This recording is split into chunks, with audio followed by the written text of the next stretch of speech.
दोस्तों इस वीडियो में हम डिस्कस करेंगे फीचर्स ऑफ विंडो अर्थात विंडोज की कौन कौन सी फीचर्स है, इसके बारे में हम कंप्लीट एनालिसिस करने वाले हैं। आप मेरे साथ वीडियो के एंड तक बने रहिए। दोस्तों यहाँ पर मैंने कुछ विंडोज के जो फीचर्स है उसके बारे में लिखा है। इन सारे फीचर्स को हम एक एक करके एक्सप्लेन करने वाले हैं। दोस्तों इन फीचर्स के एक्सप्लेन करने से पहले सबसे पहले हम जानते हैं कि विंडोज क्या होता है।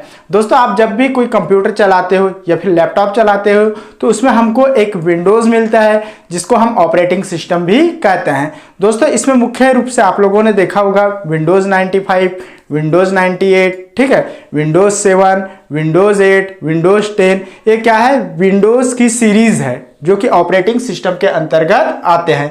जैसे कि आप लोगों को पता होगा किसी भी कंप्यूटर को चलाना है या किसी भी लैपटॉप को चलाना है तो आपके सिस्टम में, आपके कंप्यूटर में विंडोज का होना बहुत जरूरी है, जो कि सिस्टम सॉफ्टवेयर के अंतर्गत आते हैं। विंडोज क्या है? एक ऑपरेटिंग सिस्टम है और आपके सिस्टम में ऑपरेटिंग सिस्टम नहीं है तो जो आपकी कंप्यूटर है, ठीक है, आपके पास चाहे एक लैपटॉप हो सकता है चाहे एक डेस्कटॉप हो सकता है, वो बिना ऑपरेटिंग सिस्टम का नहीं चल सकता।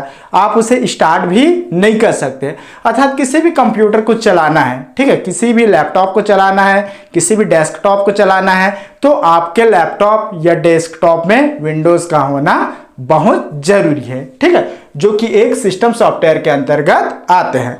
तो दोस्तों इस वीडियो में हम चलो विंडो के बाद तो कंप्लीट होगी, अब हम जानते हैं इसकी कौन कौन सी बेसिक फीचर्स हैं, इनकी कौन कौन सी विशेषताएं हैं उसके बारे में। तो यहाँ पर मैंने कुछ पॉइंट्स लिखे हैं, ठीक है, विंडोज की कौन कौन सी विशेषताएं हैं उन पॉइंट्स को मैंने यहाँ पर लिखे हैं। तो चलिए हम एक एक करके समझते हैं। दोस्तों यहाँ पर सबसे पहले है GUI।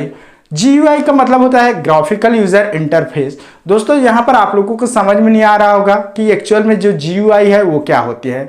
दोस्तों जैसे कि आप लोगों ने देखा होगा, अगर आपके पास एक कंप्यूटर है, चाहे वो लैपटॉप हो या तो फिर डेस्कटॉप हो, उसमें आप लोगों ने देखा होगा एक आइकन बना होता है, ठीक है। अगर आपके कंप्यूटर सिस्टम में विंडोज की ऑपरेटिंग सिस्टम डली हुई है तो उसमें आप लोगों ने देखा होगा मॉनिटर में एक छोटे छोटे आइकन बना होता है जो कि GUI इसी को कहा जाता है, ठीक है, जिसमें ग्राफिक्स होते हैं। अगर हम उस आइकन पर टच करते हैं, क्लिक कर लेते हैं माउस के द्वारा, तो उसे हम आसानी से उस माउस के क्लिक से उसे ओपन कर सकते हैं, ठीक है।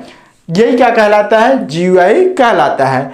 और इसमें आप लोगों ने देखा होगा जैसे कि DOS है, MS-DOS, ठीक है, माइक्रोसॉफ्ट डिस्क ऑपरेटिंग सिस्टम, उसको हमको क्या करना पड़ता है, वो उसको ओपन करने के लिए हमको एक कमांड देने की जरूरत पड़ती है, ठीक है, जो कि CUI के अंतर्गत आता है और जिसका पूरा नाम होता है कैरेक्टर यूजर इंटरफेस, ठीक है।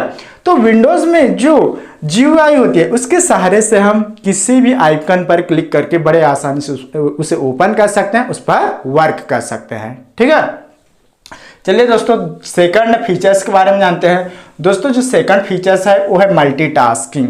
अब यहाँ पर मल्टीटास्किंग का मतलब क्या है? दोस्तों अगर आप कंप्यूटर पर वर्क कर रहे हैं, चाहे आप MS वर्ड पर वर्क कर रहे हैं या फिर आप पावर पॉइंट पर वर्क कर रहे हैं या फिर आप फोटोशॉप पर वर्क कर रहे हैं, तो आप लोगों ने उसमें देखा होगा कि आप उस पर कार्य करते हुए आप गाना भी सुन सकते हैं, ठीक है, आप उस पर वर्क करते हुए आप गाना भी सुन सकते हैं। अर्थात हम एक टाइम में एक से अधिक वर्क कर सकते हैं, ठीक है। या फिर आप देखे होंगे कि आप उसमें प्रिंट भी मार सकते हैं, ठीक है।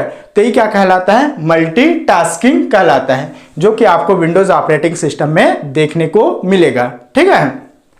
मतलब एक टाइम में एक से अधिक वर्कों को करना ही क्या कहलाता है? मल्टीटास्किंग कहलाता है, जो कि आपको किस में दिखेगा? जो आपके पास विंडोज ऑपरेटिंग सिस्टम है उसमें आपको ये फीचर्स देखने को मिलेगा, ठीक है।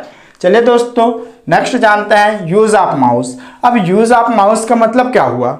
दोस्तों इसमें आप माउस का यूज कर सकते हैं, ठीक है, आप कर्सर के थ्रू या माउस में जो पॉइंटर होता है, ठीक है, माउस क्या है? एक इनपुट डिवाइस के अंतर्गत आता है। आप इसमें माउस लगाकर उस पॉइंटर के थ्रू आप जो ग्राफिक्स होता है उसको ओपन कर सकते हैं, उस पर क्लिक करके आप वर्क कर सकते हैं, ठीक है। तो यही क्या है? यूज ऑफ माउस कहलाता है, जो कि आपको विंडोज में, जो कि विंडोज ऑपरेटिंग सिस्टम है उसमें आपको ये फीचर्स देखने को मिल जाएगी, ठीक है। चलिए दोस्तों नेक्स्ट फीचर्स के बारे में बात कर लेते हैं। दोस्तों हमारा जो नेक्स्ट फीचर है वह है एप्लीकेशन सॉफ्टवेयर के मध्य सूचना का आदान प्रदान, ठीक है। जो एप्लीकेशन सॉफ्टवेयर है, दोस्तों आप लोगों को पता होगा सिस्टम सॉफ्टवेयर क्या होती है, एप्लीकेशन सॉफ्टवेयर क्या होती है। जो विंडोज ऑपरेटिंग सिस्टम है, ठीक है, वो क्या है, एक सिस्टम सॉफ्टवेयर है। बट आप लोगों ने देखा होगा MS वर्ड हो गया, MS एक्सेल हो गया, पावर पॉइंट हो गया, फोटोशॉप हो गया, पेज मेकर हो गया, ये किसके अंतर्गत आता है, एप्लीकेशन सॉफ्टवेयर के अंतर्गत आता है। तो दोस्तों इसका मतलब ये है कि एप्लीकेशन सॉफ्टवेयर के मध्य सूचना का आदान प्रदान, अगर आप एप्लीकेशन सॉफ्टवेयर के बीच वर्क कर रहे हैं, ठीक है, तो आप उसी टाइम दूसरे सॉफ्टवेयर में भी अपना जो डाटा है, अपना जो इंफॉर्मेशन है उसको कम्युनिकेट कर सकते हैं, उसे सेंड कर सकते हैं। वही क्या कहलाता है, एप्लीकेशन सॉफ्टवेयर के मध्य सूचना का आदान प्रदान। ठीक है, चलिए दोस्तों ये तो हो गई। अब हम बात कर लेते हैं संचार उपकरण। इसका जो विंडोज का जो नेक्स्ट फीचर है वो है संचार उपकरण। संचार उपकरण मतलब क्या होता है दोस्तों, अगर हम विंडोज पर वर्क कर रहे हैं, ठीक है, तो हमको विंडो पर कार्य कर रहे हैं, उस कंडीशन में हमको विंडो में इंटरनेट की जरूरत पड़ती है, ठीक है, जो कि हम विंडो पर बड़े आसानी से इन संचार उपकरण का यूज कर सकते हैं। ठीक है, अगर आपके पास विंडोज ऑपरेटिंग सिस्टम है, आपके डिवाइस में विंडोज ऑपरेटिंग सिस्टम है, या फिर आपके लैपटॉप डेस्कटॉप में विंडोज ऑपरेटिंग सिस्टम है, तो आप वहां पर आप बड़े आसानी से इंटरनेट कनेक्ट कर सकते हैं। ठीक है, जो कि संचार उपकरण के अंतर्गत आता है, कम्युनिकेशन टूल के अंतर्गत आता है, और उस पर आप बड़े आसानी से वर्क कर सकते हैं। तो दोस्तों ये कुछ मेन फीचर्स है जिसको मैंने आप लोगों को इस वीडियो के माध्यम से बताया। यहाँ पर मैंने आप लोगों को बताया कि विंडो क्या होती है, ठीक है, विंडो किस सॉफ्टवेयर के अंतर्गत आते हैं, और यहाँ पर मैंने कुछ पॉइंट्स लिखे हैं जो कि मैंने यहाँ पर विंडोज के फीचर्स के बारे में लिखे हैं। इन फीचर्स को मैंने एक एक करके एक्सप्लेन करके आप लोगों को बताया। दोस्तों उम्मीद करता हूँ यह वीडियो आप लोगों को समझ में आ गया होगा। अगर वीडियो समझ में आ गया होगा तो प्लीज़ वीडियो को लाइक कर दीजिएगा, और साथ ही साथ वीडियो को अपने फ्रेंड सर्कल के अंदर शेयर करना भी मत भूलिए। तो दोस्तों आज के लिए फिलहाल बस इतना ही, कल फिर एक नए वीडियो के साथ मिलेंगे, तब तक के लिए नमस्कार, जय हिंद, वंदे मातरम।